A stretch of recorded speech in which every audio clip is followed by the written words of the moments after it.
বন্ধুরা, আমার চ্যানেলে সকলকে স্বাগত। আমার একদম আনাজ বানাজ সব কোটা হয়ে গেছে, আর শুধু আর একটা জিনিস বাকি আছে।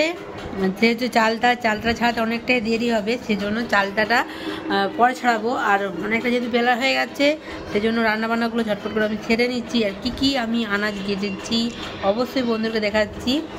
আর শাকটা তো সেদ্ধ হয়ে রয়েছে, শাকটা আর মাছটা রান্নাঘরে আছে। আর এখানে আমি কি আনাজ কেটেছি ভালো করে বন্ধুদেরকে একটু দেখিয়ে দিচ্ছি। এখানে আমি কেটেছি, এটা হচ্ছে কুমড়ো ভাজা, আলু ভাজা, করলা ভাজা, কাঁচকলা ভাজা, কুঁদরি ভাজা, চিচিড়ে ভাজা, ওল ভাজা, এসব ভাজা হবে। আর এখানে কেটেছি আমি ঢ্যাঁড়স, ঠিক আছে, ঢ্যাঁড়সটাও কিন্তু ভাজা হবে। আর মাছের ঝাল বানাবো, ঠিক আছে, মাছের ঝাল হবে। আর সজনে শাক ভাজা, মাছের ঝাল, সজনে শাক ভাজা হবে। আমার আনাজগুলো সব কাটা গেছে, এখনও ধোয়া হয়নি, ধুয়ে ঝটপট করে এবার রান্না করতে শুরু করতে হবে। ফার্স্টে মাছটা করতে হবে, কারণ মাছটা অনেকক্ষণ আনা হয়েছে, মাছটা এখনও করা হয়নি।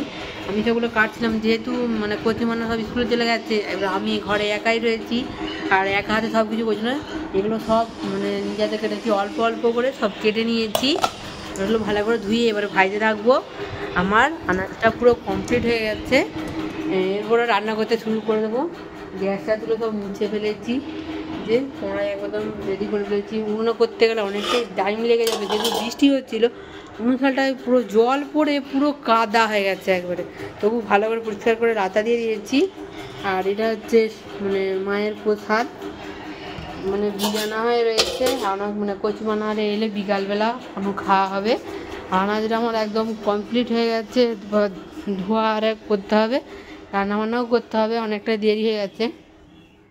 এই যে উনুন চালটায় পরিষ্কার করে লাতা টাতা দিয়ে, দেখতে পাচ্ছেন মোটাটা আজকে লাতা দিয়েছি, ধোয়া মুছা চারিদিকটা পুরো পুরো পরিষ্কার পরিচ্ছন্ন করতে হয়েছে।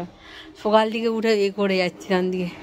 ঠিক আছে, চলুন বন্ধুরা, আমার তো আনাজটা পুরো কাটা হয়ে গেল, রান্না করতে থাকি। টাটা, বাই বাই, দেখা যাচ্ছে পরবর্তী ভিডিওতে।